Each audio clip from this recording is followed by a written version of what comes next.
Welcome to the Success School podcast. Thanks for joining us, guys, for episode 23. We have a banger of an episode today. Steph, how are you feeling? I am excited, guys. It is Christmas Day. So Merry Christmas to everybody. If you're listening to this on Christmas Day, I just want to celebrate the heck out of you, because the fact that you're listening to a business podcast on Christmas Day just shows me that you are highly committed to the growth of your business.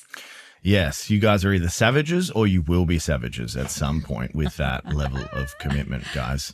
So let me get into my lesson of the week, guys. So I'm talking about a paid media strategy that you guys can run and execute. So I'm testing this out at the moment with a couple of my one-on-one clients. It's working super well. So before I get into that, once you learn how to run ads, implementing strategies and finding what works is essentially what paid ads are made of. Clicking buttons, I think a monkey could do with Facebook and Meta ads. Once you learn that stuff, it's super simple. So I think ads, or people with ads, are in two camps. Either A, they believe all ads will solve all their problems, or B, they believe ads are bad and they believe it's cheating for business. So most people kind of fall in one of the two camps, or a little bit of either. Let me just say that ads will not solve all your problems, and B, they aren't cheating, okay? It's just essentially where marketing is going. So organic reach is plummeting every single day, week, a year. They want you to spend money. So what I'm going to do, guys, I'm going to give you the strategy. So part A is you need to create a high quality video that's 3 to 5 minutes that has a hook, value proposition, CTA, and delivers information to your prospect. You're going to launch that out to a cold audience for $5 to $10 a day, really cheap. So in a week, $70 top end, and you're going to get a couple thousand views. Then what you're going to do is you're going to target anyone that's watched 25% of that video with an offer. Okay. So first part here, guys, is value-based video for 3 to 5 minutes. Then you're going to target the watchers with an offer. Okay. This is, you're going to bring high quality people into your network, much better than just running cold ads. So the best part about this strategy and this lesson, it works 24/7 in your sleep. So organic does not work in your sleep. Paid ads does. Steph, what is your lesson of the week? I'm going to dive into my lesson of the week. I have questions to follow up on this, because as a non-ads person, so when I say non-ads person, what I mean by that is I'm very much into ads in terms of I love them. And I actually do think they're a bit of a cheat code personally, because and also who doesn't want to get ahead the easiest way possible, which is ads. But second of all, I'd love to know really quickly, when you say value proposition, what does that mean? So value proposition, you need to be solving a problem for them. Okay. And it has to be a micro problem, not a maximal problem. So if you go on and you're like, let's get more clients in your business, that's like a big problem. So it wants to be super niche, is how to turn everyone that DMs you on Instagram into a client. Okay. That's very specific. So the algorithm on Facebook is going to go and target people that have that problem. The algorithm and Meta knows more about you than you do. Okay. So you just need to let it do its thing. I love it. So good, guys. We're testing that right now. We're having huge audience growth, which we are loving. So my lesson of the week actually kind of, I guess, stems on from that. And that is that leads and sales are the lifeblood of your business. Now, too many people we see online avoid selling or avoid getting leads. But let's be honest, without sales in your business, without leads coming through, your business kind of feels a bit shitty and your life just sucks a bit, because you're constantly focusing on how do I get more leads? How do I get more sales? How do I keep more money coming through the door? How am I going to pay my bills? And I think that where it comes from is that too many people associate leads and sales with money. Okay.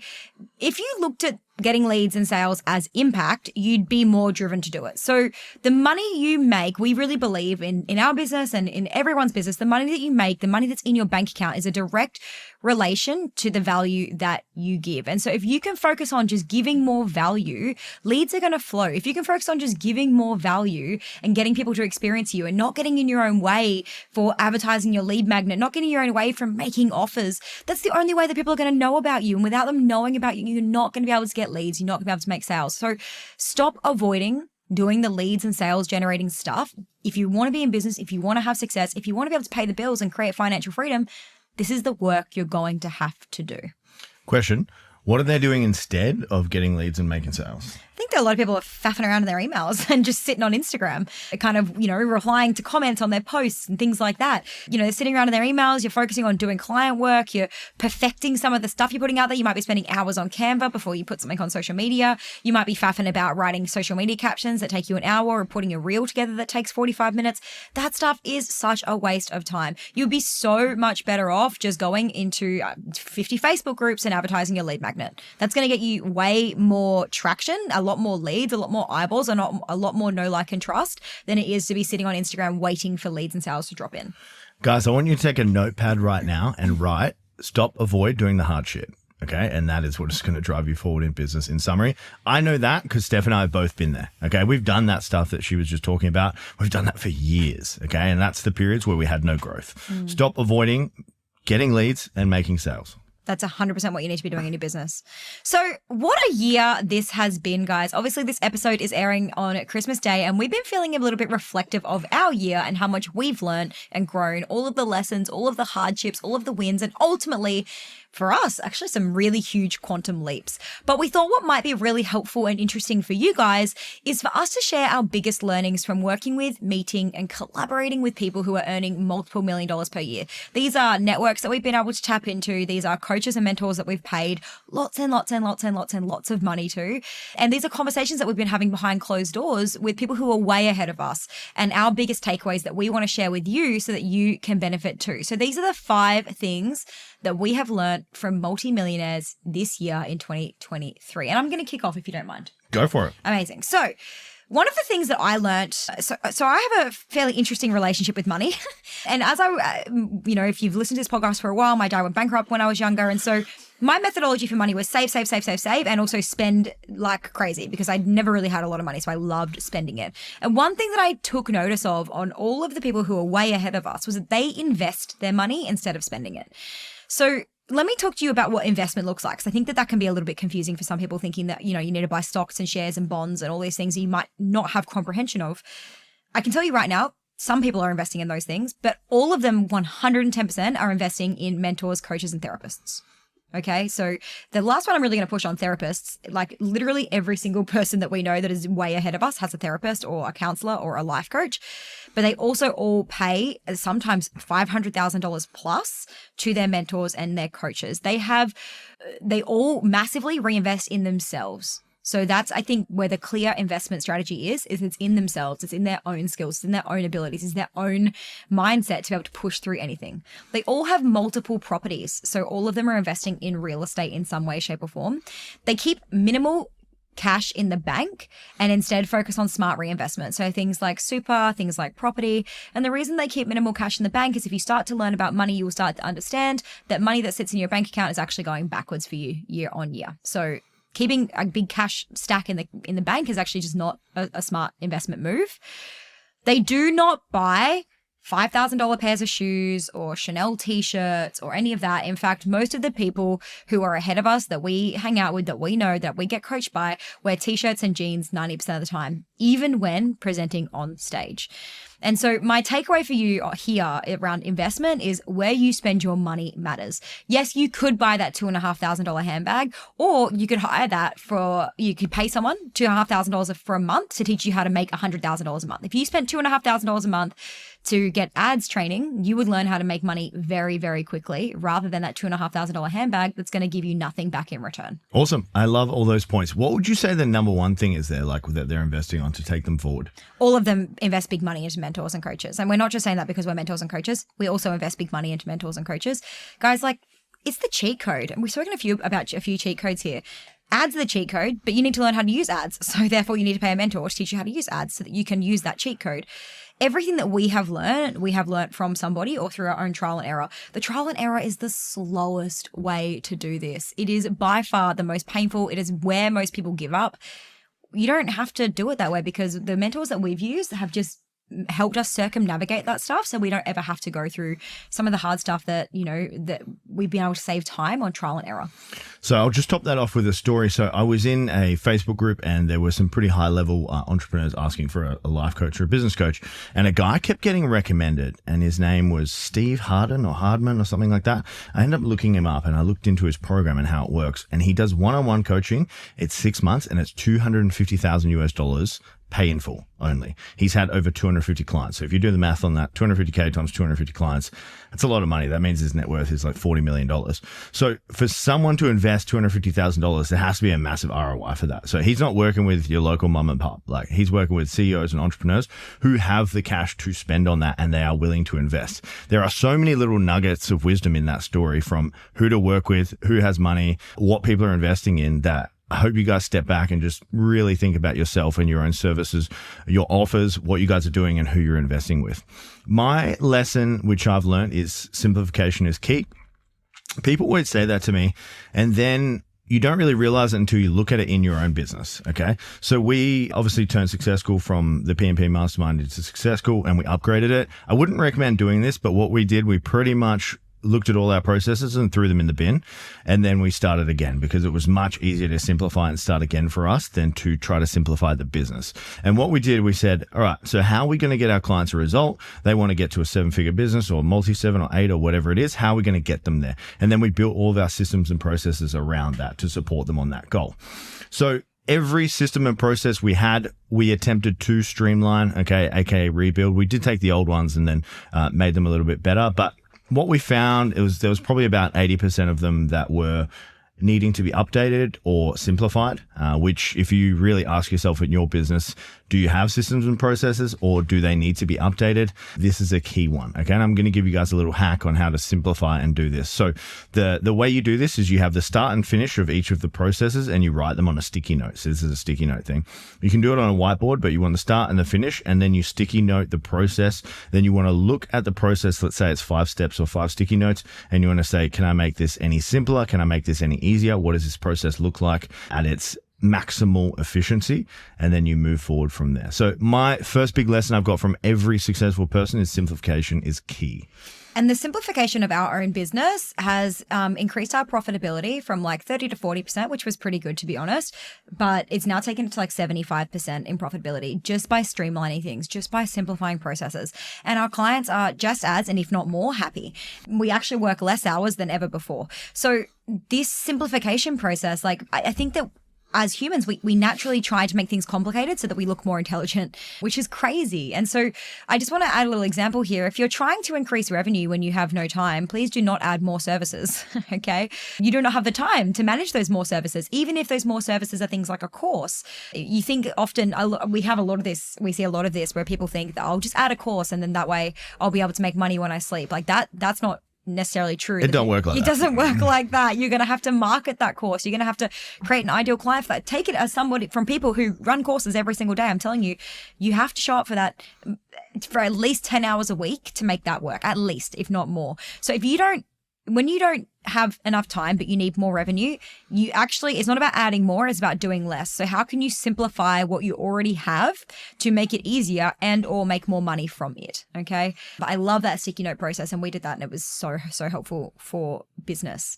My next point is that our mentors, the people who are ahead of us, people that we look to, they don't skip the identity work. And I think this is a really powerful point that gets overlooked a lot in business because everyone just focuses so much on strategies and tactics and get rich quick activities. But most people underestimate how much your identity changes as your business grows. The version of you who wants to reach the next level is going to take a different level of action. So if you want to go in the next 12 months from a 6-figure business to a 7-figure business, the version of you to get to that 7-figure business is going to have to be wildly different from the person that's sitting here right now. You have to have a different level of resilience. You have to have a different level of courage. You have to have a different set of skills to be able to do that. And you need to step into that person. How do they run their days? How do they wake up? How do they behave? How do they dress?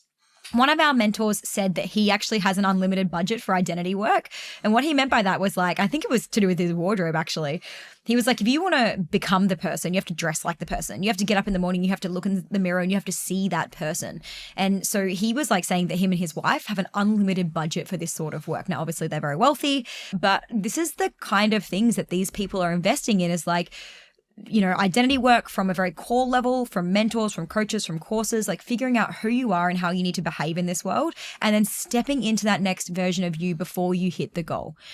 If you step into it before you hit the goal, you will hit the goal much faster. So the best version of me, the version of me that's going to hit 8 figures in the next 12 months, right?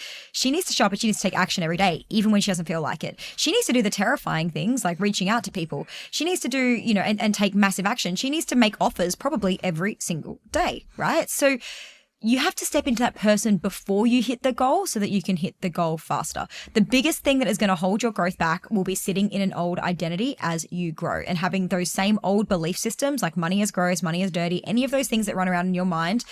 they are going to hold you back as you grow. If you stay in the same identity when you're trying to grow your business, I can guarantee that at some point that identity is going to be the exact roadblock that's stopping you from getting where you want to go. I'm just going to add a practical example here. So if you want to be a 7-figure entrepreneur and you're acting like someone that has a job, you're definitely not going to be there because there's different identities, different thoughts, patterns, beliefs, actions, etc.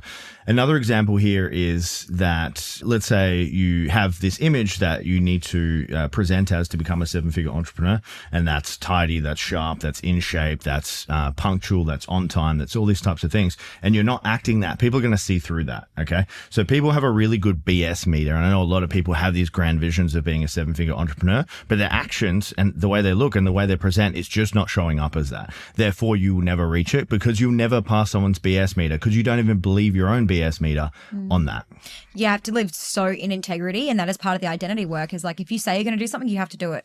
If you're telling people that, you know, especially in the coaching world, we see this a lot. Like if you say that you do something, you actually have to do it. Like, you know, we talk to our clients about posting in Facebook groups all the time, and we do that. Like you have to lead from the front. Like you can't just say, hey, this is good for you, but I don't do it, right? You have to lead from the front. You have to be an example of it every single day.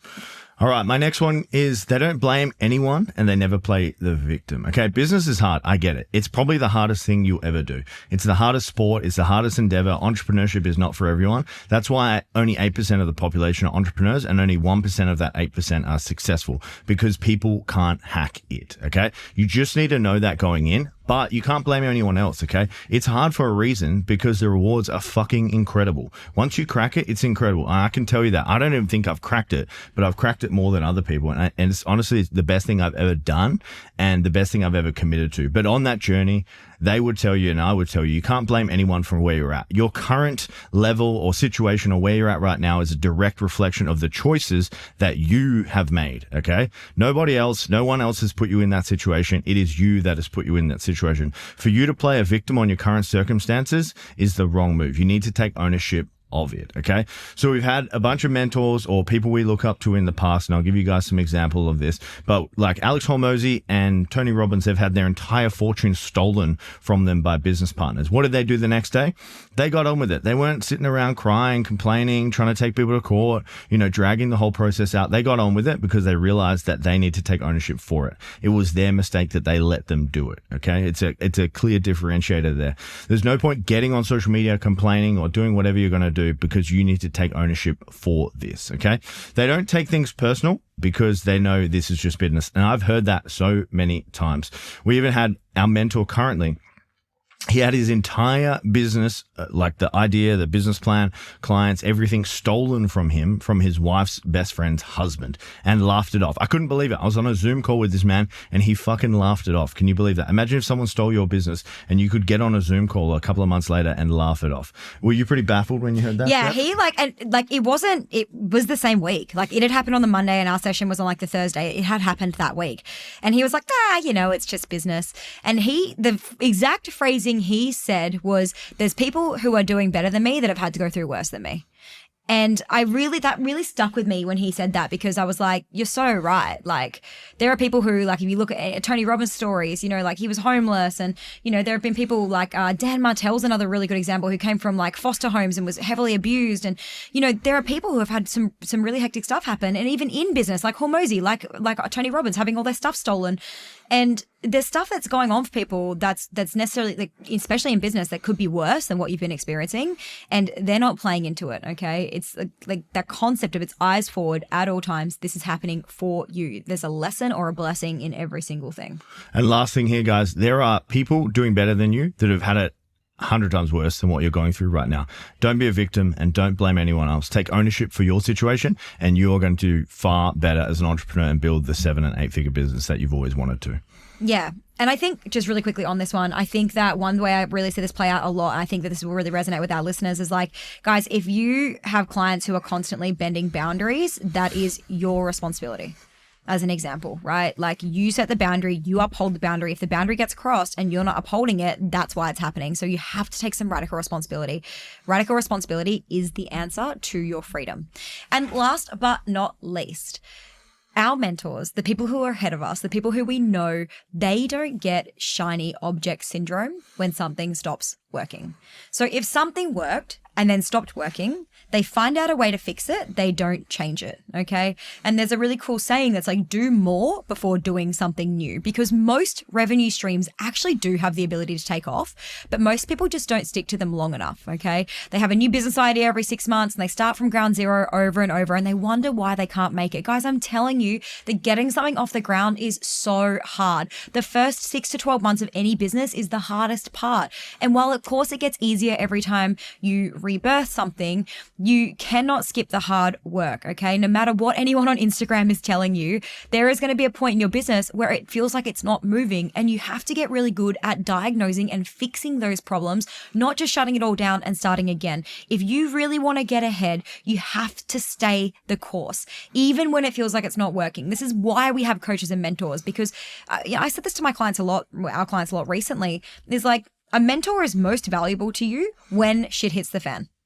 Like when stuff stops working, when you feel like you're overwhelmed, when you are at breaking capacity and you don't know how to take on any more clients, that is when someone's going to give you, like myself or Tim, we'll give you a $10,000 piece of advice, because we can see so clearly from outside the bottle exactly what has gone wrong and exactly what needs to be fixed. But when you're in that moment and you're emotional and you're stressed, your logical brain is completely tapped out. So you are just making emotional, reactive decisions. And I see so many people shut and sell businesses at that point when there was a few tweaks that needed to be made and they would have been in the freaking green zone for the next 5 years.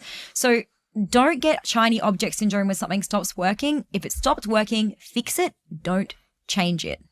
Yeah, there's an incredible book, Think and Grow Rich, which is probably my number one read for every entrepreneur. The first lesson is stopping 3 feet from gold. You know, I'm not going to go into the whole story here, but essentially there was a mining company in California and they gave up 3 feet before they reached one of the biggest gold finds in the history of the world. And the lesson in that is don't give up, because every time you give up, imagine there's a ball rolling down a hill and you are that ball. And every time you give up, you're restarting and going back to the top, okay? And that's what we see so commonly in entrepreneurship. It's people just can't hack the mindset component of it when things just don't go right. Absolutely. And this is why it's so important to have people in your corner, like we have when we've learned these 5 things for Multi-Millionaires this year. We are going to dive into our listener questions now. I hope that those 5 insights really changed the game for you. They massively changed the game for us this year. And I really hope they help you going into 2024 and over this Christmas period for something to reflect on. Listener questions. Tim, I'll let you dive in with number 1. All right. So from Nikki C, of all the things, what is the number one thing you wish you had done earlier in business? So my number one thing is, I sound like the ads guy right now, but I honestly wish I'd learnt Facebook ads and paid media a lot earlier than I did, because it's been really a game changer for us, especially having an online business. I think understanding buying customers is something that is valuable for everyone. So I would say learning paid media and really putting some time into it. I don't think you can go wrong once you learn the basics of it. It's all just trial and error. I've gotten a lot better when I've actually had to do it for someone else, not myself. So when I did it for someone else, it was like shit just mattered way more as well, because you're spending someone else's money on ads. So for me, it was learning paid media and then trial and erroring it on other people's accounts. It's been great, obviously, to run Steph's ads for a few years, but then now with my one-on-one clients, I'm like, the stakes are a lot higher. So for me, learning paid ads, learning copywriting as well. For me, email marketing, I wish I built my email list earlier. I wish I'd done more lead magnets in the beginning. I wish I'd given away more free value. I just had no idea. I didn't believe it. I also didn't believe in paid ads. I just didn't believe how valuable it could be for my business. And, now we send an email out and I can guarantee every time we send an email, if it's got an offer, we'll make a sale. And you just can't beat that. And again, we've had this conversation on podcasts before. Like we have a list of 8,000. Imagine when we have 80,000. Like it's a crazy, crazy, crazy missed opportunity for people because they just, don't prioritize it because they're so focused on Instagram. I can guarantee you, if you build a list of 3,000 or more people, you're going to start making some really big bank really quickly just from sending emails. It's so important. The second question that we had was from Summer. She said, what would you do if you dropped the ball and lost the groove in business? How do you get back into it? So I have been on a bunch of podcasts and I've talked about this exact question or the scenario that happened to me. So post-COVID, we increased our pricing in the gym by 30%. I lost 183 clients in a week. So ask yourself, have you ever lost 183 clients in a week? It fucking sucks. And it was probably one of the worst times of my life. I think I actually got depression. I wouldn't It's got flat out some trauma from that. Yeah, I had some trauma from that. It was the worst. So how I picked myself back up is I knew that if I didn't pick myself back up, it would start to affect my wife, my life, my family, everyone around me, because I had no choice but to re-pick up the ball and get out of my funk. So I put my motivation in other people because I needed to at that time, and how negatively it would affect someone else if I gave up. Okay. So the option there is giving up, and the other option is just, getting on with it, because if it was a mistake, it was my mistake, and I needed to take ownership and leadership of that decision. And if it wasn't my mistake, I was going to work that out pretty quickly, but it was my mistake. It wasn't even a mistake. It was one of the best things I've ever done in business, but it fucking sucked, and I dropped the ball financially for our family, and then I clawed myself back. I love the way that you showed up in that period as well. Summer, for me, and knowing your personal circumstance a little bit as well, I would just say that it really starts with, it's okay. Like, first of all, don't shame it. Let's just call it what it is. Like Tim, there's no point in him sitting in there being like, oh, I made this decision. I've really fucked up and this is so bad. And like, that's just so unhelpful. Like, sitting in that emotion, sitting in that feeling, sitting in that lack of momentum, that lack of drive, that, that negative emotion is so unhelpful. So my first piece of advice is like, figure out what your small goal is. Like, so for Tim, it's like, okay, well, maybe the first goal was let's just get 10 clients. Let's just get 10 new clients. Let's just get 5 new clients. So just set yourself a small goal to start getting some momentum back in your life. Okay, so I want to get 5 people. Then my second piece of advice is like, what is the quickest way out of all the things that you offer that you can get those 5 people? Right? Can you do a beta test? Can you go out to your market? Can you private DM some people? Can you send an email? Like, what needs to happen for you to get those 5 people? And just get the momentum. Like, it's step by step. Like, step 1, set a goal. Step 2, make a plan. The easiest way for you to get to the goal. If you need help, you know where to come. Successchool.io. But Summer's already in Success School. So, what's the next step to get to that goal? And then 3, like, what are the daily actions I need to do, or the weekly actions I need to do to make sure I actually hit it? All right, guys. Hope you got some value from that. As always, subscribe to the show and follow. If you would like to grow to 7 figures, apply for Success School like Steph just said. Steph and I would love to be in your corner and coach you. We go to bat for anyone that asks us anything. So when I say we go above and beyond, we go fucking above and beyond. And I would love to be in your corner for this. As always, guys, if you got some value from this, please share it with someone. 66% of our growth comes from word of mouth. And lastly, leave us a 5-star review. We always love reading the reviews, and we read every single one. So make sure it's good. Thanks, guys.